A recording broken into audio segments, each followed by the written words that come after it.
Hello you and welcome to Geekism and welcome to something a little bit different today. We're taking a look around Toronto Zoo. So this is well, it's not my local zoo actually, there's a few zoos closer to this, but it's sort of one of the bigger zoos in Canada, and I wanted to check it out before Planet Zoo even launched, so I could take a look around at some of the exhibits and get some ideas. So first of all, we're looking at the peafowl exhibit here. First time I've ever seen peafowls behind cage, to be honest, in the UK at least. Most peafowls just will roam around in places like this. They just sort of wander around, potter about. But yeah, here they are. It looks like this was originally used for something else. It looks quite industrial for peafowl, to be honest. It has a double barrier, lots of thick plexiglass, and I wonder if maybe there was something else here at one point and they've repurposed it for peafowls. I'm not too sure. Perhaps somebody in the comments may be a Toronto Zoo expert and they can let me know about some of the issues I faced heading around this place. So there's the train station. There's a little sort of land train that runs all around the park. It was closed when we went. We have gone in the off-season. The place was pretty quiet, and unfortunately some of the exhibits were closed down for renovations and also for preparations for their winter. They do like a walk-through lights, arboretum style thing. So unfortunately we didn't get to see polar bears and sort of all the other sort of tundra animals. The whole area was closed off. This was really nice to see though. They have the veterinary clinics available for viewing, and it's one thing I think that might be a little bit off with Planet Zoo, how you have to keep the staff places away from the paths. Actually, zoos often do things like that and have them quite front-facing because it is quite interesting to see, I think. I think maybe the idea that staff buildings had to be out of the way would be better suited to Planet Coaster rather than Planet Zoo, actually. One of the first areas we went into was the Australasian Area, and here we're looking at a tree kangaroo. One thing I really wanted to do with this video was make sure that I got lots of shots of the actual exhibits, how the exhibits are put together, how they work with the path, the barriers, that kind of thing, as well as some shots of the cute animals. So you'll see a lot of sort of areas here. Here you can see the sort of fence for the guests. Then there's also a sort of glass fence, and then also there's a water area because these little dudes here don't like swimming too much. You've got 3 areas there of separation before you actually get to the animal, and that's something I noticed a lot around the place. But we want to make sure we get some good shots of the exhibits, because one thing I found looking at videos of zoos online, quite rightly the focus is on the animals, and most of the video footage is close-ups of the animals. Of course, 99% of people, that's what they want to go and see. But for us, when we're looking at making Planet Zoo exhibits, we want to see how they actually laid out. There's a kookaburra there, looking pretty majestic. The interesting thing here with the kookaburras, they're obviously a bit nasty because most of the birds here were walkthroughs. Also here, this area we're in here, there's lots of birds flying around, but the kookaburras were actually behind a fence in this area, so they're obviously not the nicest to hang out with. These ones here, these were fine. These would come and potter about you. These were gorgeous. And now I'm going to be really awful. I didn't catch the names of a lot of animals. The only ones I really focused on were the ones I know we're getting in Planet Zoo, because obviously they're the exhibits we're going to be able to build out the bat. And obviously birds isn't something they've really delved into in the game so far, other than a few land birds like what have we got? Peafowl, obviously, and ostrich, right?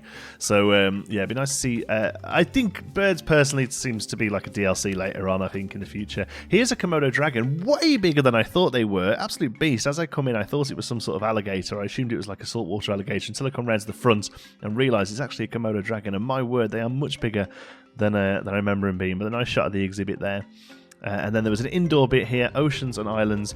One thing I really liked about this was there was a good mix of animals, sort of in habitats like these ones here, these little wombat-y things. I think they're wombats. I don't know. I really should have wrote it down, but you know, they look cute.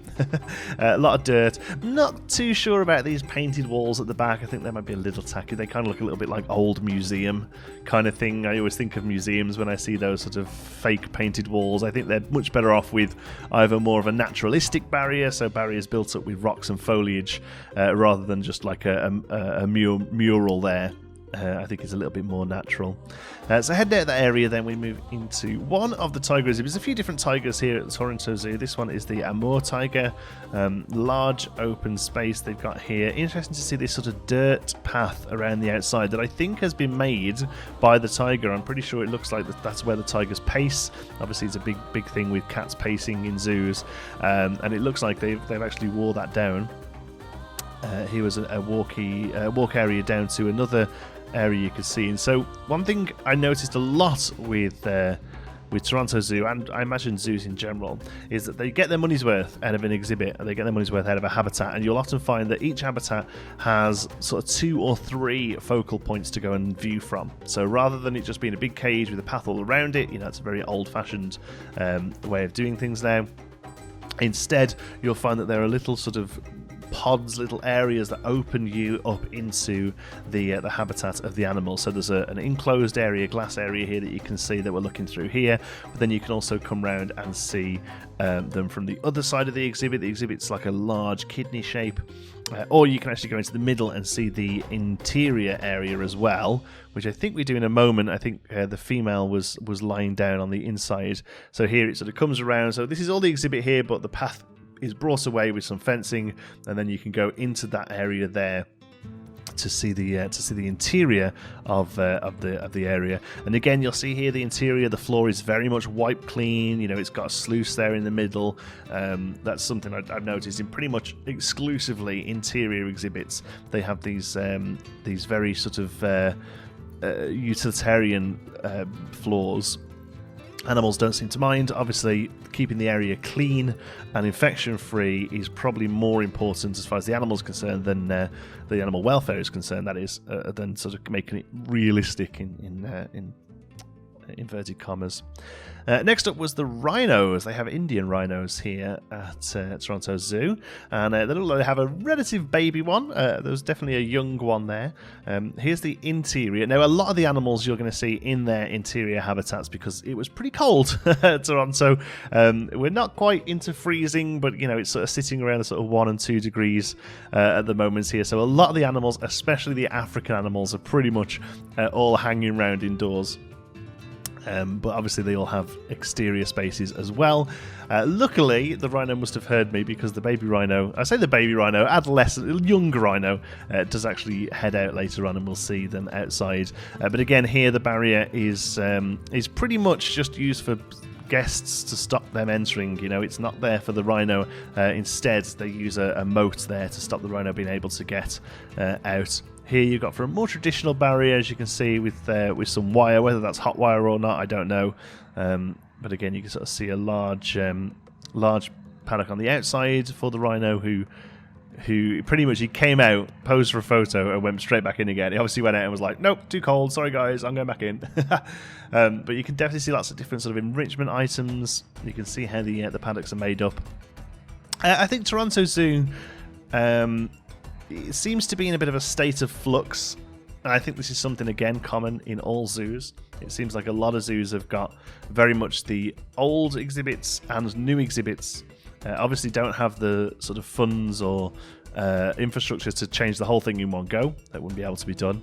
But you can definitely see some of the exhibits are a lot smaller and probably not, and a bit more sort of like cages, I guess. Whereas you look at some of the newer ones, you can tell that they've really tried to get some more sort of naturalistic barriers and more space. Here, these gorgeous clouded leopards. I wanted to get a good shot of these, because this is quite similar to what I did for our snow leopards in Goodwin Park, actually, Goodwin Hall. They're completely interior, they live completely indoors. But they have not that much space, but he was pretty happy. So potted about quite a bit. Moving on to one of the larger pavilions. They have a few of these sort of pyramid pavilions. Again, due to the weather, they have to keep a lot of the animals indoors, so where they can maintain the temperature. So this is the Indo-Malasian pavilion. A really interesting area of the world, this actually, and one that I wasn't particularly hot on, but I definitely think it may well lead to a future zoo in Planet Zoo, because there were some really very diverse animals and lots of really interesting architecture and sort of terrain and foliage. So that's not a gharial. I thought it was. It's not. It has another name, begins with a T, but I assume it's a similar kind of thing. The big sort of ticket animal here seems to be how these areas work, is they have one big ticket animal in the middle, and then as you make your way up to there, it's sort of there's sort of tertiary animals like birds, reptiles, things like that, and some smaller animals. So it's definitely something I'm going to want to try and replicate in Planet Zoo. These sort of large spaces, rather than just having the reptile house up in one corner, the insect house up in one corner. It seems actually they sort of lump them together in a sort of geographical lumping. Obviously, there's lots of fish around as well. We don't actually have fish in Planet Zoo. Again, I'm going to guess that's going to be a DLC. I'd be very surprised if we don't get an aquarium DLC at some point, because really exhibits are done, right? It's that's basically a tank. All you need to do is animate the fish inside.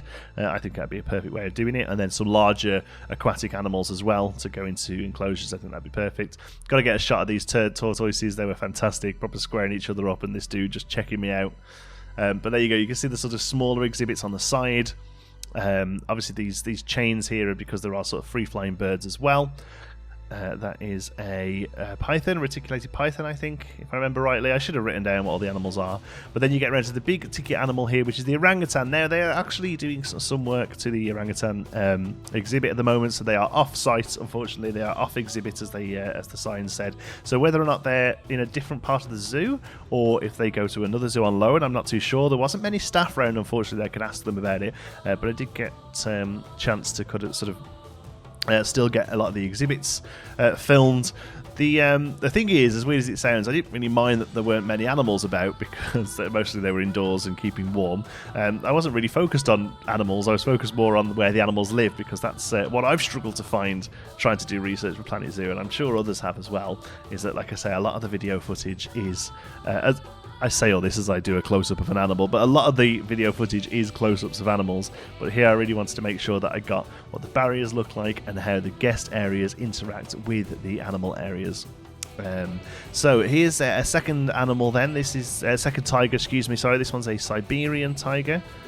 Sorry, no it isn't, it's a Sumatran tiger, excuse me. It's still part of the Indo-Malasian area. So this one's interesting, is you can actually see a lot of the Sumatran tiger exhibit from the inside of the Indo-Malasian pavilion, although from what I can tell, the actual habitat of the tiger is completely outdoors, which I found quite interesting actually. So the guests are in the cage, technically, which I thought was quite a nice way of doing it.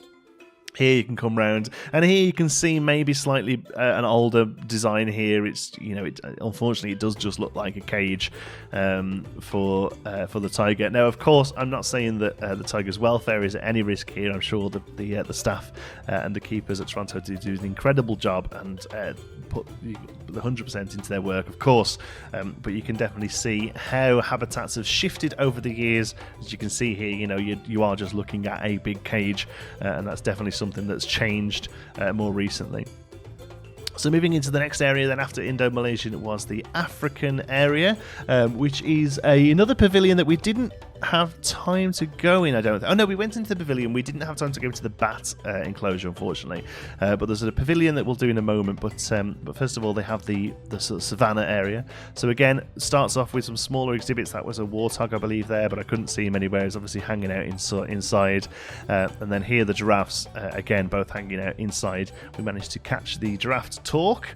So the keeper seemed incredibly knowledgeable, told us all about their sort of feeding habits in zoos and also in the wild, and just in general how they're getting on. So it's nice to be able to see them up close and get some good shots of them. But then we also do look at the exterior part of the exhibit, even though they're not in it. Again, there's a running theme today. You'll see an interior shot with the animals in and then an exterior shot without them in. But feel free to sort of pause the video, take screen captures of it if you want to take some reference images. That's basically what this is for. I didn't want to do a sort of proper vlog necessarily discussing my experience of the zoo. This purely was to get research, was to get images. You'll see that a lot of the outdoor exhibits there look like Canadian geese exhibits, because obviously they're still around. I'm quite surprised they haven't cleared off yet. I'm assuming they'll all be off down south soon, because it certainly is getting chilly. But yeah, at the minute they're kind of hanging around quite a bit. I noticed a lot of the curbs, a lot of the paths don't have curbs, which is quite interesting compared to a theme park. There is a lot more of a sort of naturalistic view to how the paths work. This is the hippopotamus enclosure. The hippo was right at the back there. We very briefly saw it, but again, you can sort of see that really. This is obviously either a newer one or just a sort of better design one. There's a lot less of that sort of cage feeling, a lot more sort of naturalistic barriers. I think there's some hot wire in there, but I think for the most part it's just using rock work and terrain to keep the hippos lower down and therefore out the way of the guests. And later on we do get a really good shot of the pygmy hippos, which is something I'm really looking forward to having a mess around with in Planet Zoo. They are one of the deluxe animals, or deluxe. My wife told me off for saying deluxe, She said that's paint. So yeah, deluxe animals. And that one there is actually the rhinoceros exhibit. Couldn't see a rhino anywhere. Don't know where they are. Couldn't even see an interior for them. I guess their interior is off sort of front of house, I suppose. And then here we have zebras. So there isn't really a sort of large savannah area here. They are all individual exhibits that you can walk through. And I suppose there are pros and cons to each, really. Obviously, with individual exhibits, you can tailor them more to the animal's needs.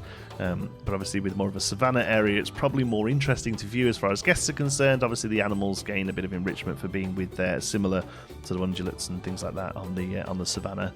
But they're the zebras. They didn't really want to come and play. They hung back. And here now, the next couple of exhibits actually are some of my favourites, enclosures, some of the favourite ones I saw. First up, we have the cheetah. Absolutely really gorgeous creature, really majestic animal. Never really been that into my big cats, to be honest with you. I've said this before about zoos. Whenever I go to zoos, usually my favourite animals are the farsy, dumpy little things like warthogs and capoeiras and all those little things that just sort of sit in rodent hills and go and porcupines and that kind of thing. And they do have those in spades here, but being able to see the cheetah, the place was really quiet, which really helped, and you could really get up close to the enclosure. And I think because it was quieter, I think the animals were much more sort of happy to come and see what was going on. So here I got a shot of the cheetah, and I thought this was as best as I was going to get, but then I managed to get round the corner, and she just came to really sort of show off, which was great to see. Again, you can see those lines. Look, the pacing lines. That's definitely something I'm going to try and replicate in Planet Zoo using dirt rather than just having like a big patch of dirt. If you need some certain percentage of dirt for the terrain, I'm going to try and use that dirt to create those pacing lines, because I noticed that pretty much on all the cats, they all have those. Here we've got some... oh my goodness, like absolutely no idea I can't even remember what these are. They're not mandrills, are they? They haven't got I think they're just like... no, not gibbons. They're too big for gibbons. I don't know what they are, the ones with the nose like that. But Xander loved them, as you can see, and... got really up close with them and sat with them. We got some really great pictures. I did tell him off for banging the glass. That was him looking at me telling him off for banging the glass. Don't worry, we're quite on top of things like that. He only did it once, but then he sat with them, as they and a lot of them came up to see him. It was really quite sweet. And again, really nice sort of enclosure. You'll notice a lot of the enclosures don't have water in. I did manage to ask a member of staff about that. It's basically because the water freezes. So in the winter, they actually just drain the water out and use smaller water containers to get the drinks. Next up with the white lions, didn't move a muscle. They were absolutely out of it. Wasn't very impressed with the white lion enclosure, to be honest with you. It seems quite old-fashioned. They're sort of down in a pit. There's... very sort of obvious fencing and very obvious walls and stuff, and I think it looks like this one's a little tired and a little unsuitable. It'd be really nice to see them maybe update this one in the future. You can see the sort of big ditch there to stop the lions getting over to you, and the sort of that fake looking rock work. It was a little shame really, and like I say, that sort of idea that Toronto is in a bit of a sort of state of flux, and zoos in general are in a bit of a state of flux. You get some really sort of premium... knocking me subwoofer over. Really premium exhibits and newer exhibits, and then you get some older ones that they just haven't really got the sort of financial resources or the infrastructural resources to do anything about them. Hyenas. I say hyenas. I only saw one. Now, obviously, a hyena is a pack animal. I'm kind of hoping that the rest of them were off chilling in the warm, and this one was sort of out on guard. I hope he wasn't the only one. I didn't see that much signage around, if I'm honest with you. Most of them had just a single plaque somewhere with not much information on. I would love to see some more. If you look here, you can't see any sort of signs or anything telling you. There's that one sign there about hyenas, and it was more general information about hyenas rather than information about the actual animals inside the enclosure. So, I would like to see some more information regarding the animals inside the enclosure, but I did quite like the hyena enclosure. It looked interesting. It had some nice viewpoints, and it looked like there was plenty of space and plenty for the hyenas to do as well. And that was the last animal. Was that sort of cow thing. I think it was just called like African cow or something. I don't think there's anything special about it. But they seemed pretty happy. Just after I stopped recording, the keeper came over and fed them, so they all potted off up the back to get their food.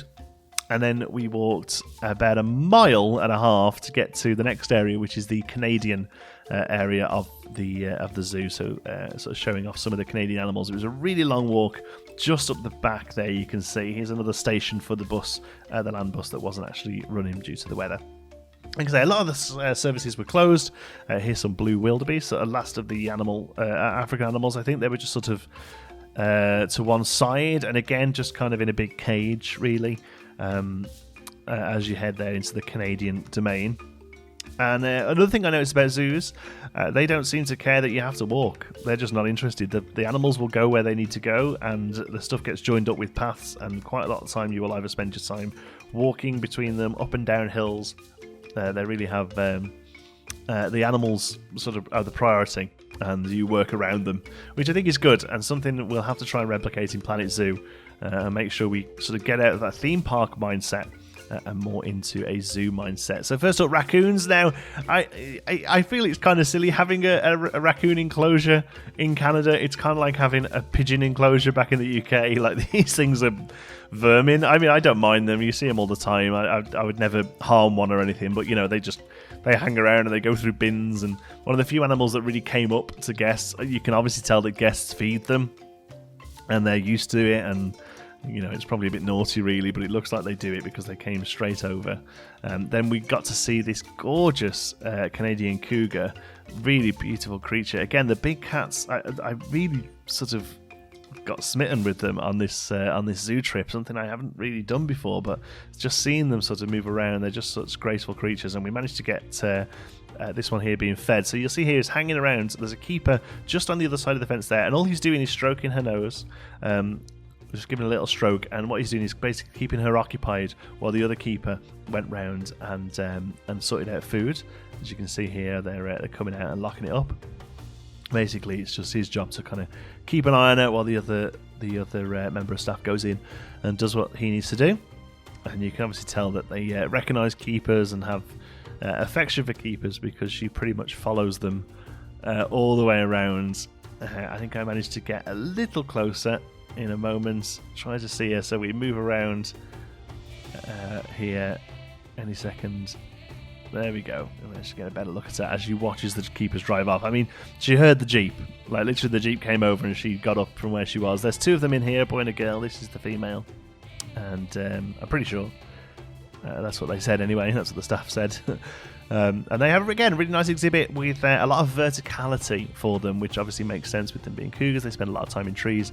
So you'll see here they have a nice exhibit, which is, yeah, again, it is a fence, but they have obviously made an effort there to sort of tie it in with foliage and rockwork and the trees and stuff. They have the similar trees that are inside on the outside, and that sort of makes the exhibit flow through. And because it's quite a fine mesh, it isn't quite as noticeable. But you can see there are lots of sort of verticality for them to get up and have a little clumble around. And pretty much every exhibit we saw had a pumpkin in it as well, which is, you know, it is the season and all that. And the sort of last major exhibit we saw down here in the Canadian domain was the grizzly bear. Again, really nice exhibit, really nice sort of viewing area that you can see here. Unfortunately, the bear didn't really want to come play, hung around, both of them actually. Now, whether you got both of them on video here, I'm not sure. You've got one on the right there, and then there's another one sort of sitting down behind the logs. I didn't actually notice until after this shot, but then I thought about it afterwards and thought, oh, there's actually a possibility that they're in this shot, but no, it doesn't look like they are. But again, nice rock work there with a sort of pipe that they can go through and hang out. And again, I really quite enjoyed the viewing area here. It felt sort of snug and enclosed, and almost like a bird watching box, you know, like you were sort of sneaking into their area and watching them. On the way back, then some African penguins, Madagascar penguins. But they weren't outside, obviously a bit too chilly for them. They do keep the water running, I guess, for them, because, you know, I assume it does get a little chilly. It's kind of a bit further south, isn't it, Madagascar, but probably doesn't get anywhere near as chilly as Canada, I suppose. But I think I did find that quite interesting. There was a big viewing platform here, like a seated area, which I'm standing on here to get this larger shot. I can't imagine they did a penguin show. So the only shot I got of the penguins was that, because they were all inside. The glass was really dirty. A bit disappointed with the penguins, to be honest with you. These carriers, I mean, obviously they do the job for them and they're happy with them, but I think at some point you do have to consider making the place look nice for guests as well, because that in turn will make the guests think that the penguins are getting better looked after. We've talked about this before, that sort of that juxtaposition of what animals actually need and what guests think they need to sort of create that perfect sort of zoo habitat. But yeah, I'm assuming that was maybe used for something else. Maybe they had a seal there at one point or something, because I don't imagine them doing a penguin show. But hey, maybe they do. Maybe there's a penguin show and I don't think about it. So now we're going into the African pavilion. They had this gorgeous area for gorillas. They were all tucked up in the sort of other side there. I guess they go through there to the end of the day, but they had this beautiful tiered area. That's that little pocket there is where you can go underneath. They had this third area as well. They had this lovely log that went through the glass. It didn't, it was two separate pieces, but it looked like it went through the glass. So you could technically be sitting on the same log as the animal. I thought it was really sweet, and I think when they're up there in the daytime and hanging out, I think that'd be really good to see kids and the sort of baby chimps hanging out on the same bit of wood. I think there's something really quite poetic about that almost. We got to see a pygmy hippo. First time I've ever seen a pygmy hippo in real life. I have not seen these in any other zoos, and absolutely adorable.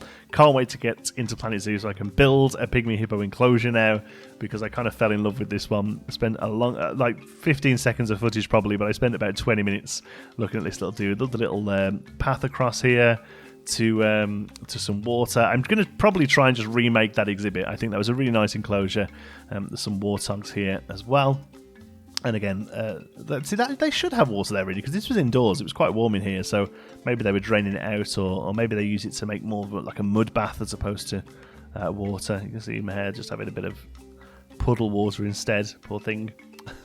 I'm sure he's fine. I'm sure they get plenty of water and food, of course. A lot of foliage here in these interior buildings. They obviously make the most of being able to warm the places up. Really great sort of foliage and terrain work here to sort of keep the area in. There's my wife bobbing her tongue out. Classy.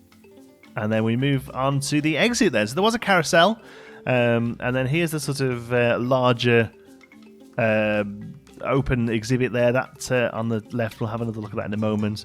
Not exhibit, so the sort of entrance plaza. I wanted to sort of give you a shot. Very serviceable, nothing really too flashy. There's a Tim Hortons because we're in Canada and there has to be one every 100 yards. And then that's where you start the bus tour when it's running, and it goes right round to the carousel there. Which was running, but we missed it by the time we got there. And then you can see that tiered garden. It's actually for bees to pollinate, which is quite nice. It's a pollinator bed. Anyway, there you go. Nice little look around Toronto Zoo. Hopefully do more of these zoos in the future. Hope it's given you some inspiration for Planet Zoo, which, as time of this video coming out, comes out tomorrow. Exciting stuff. Till then, be good.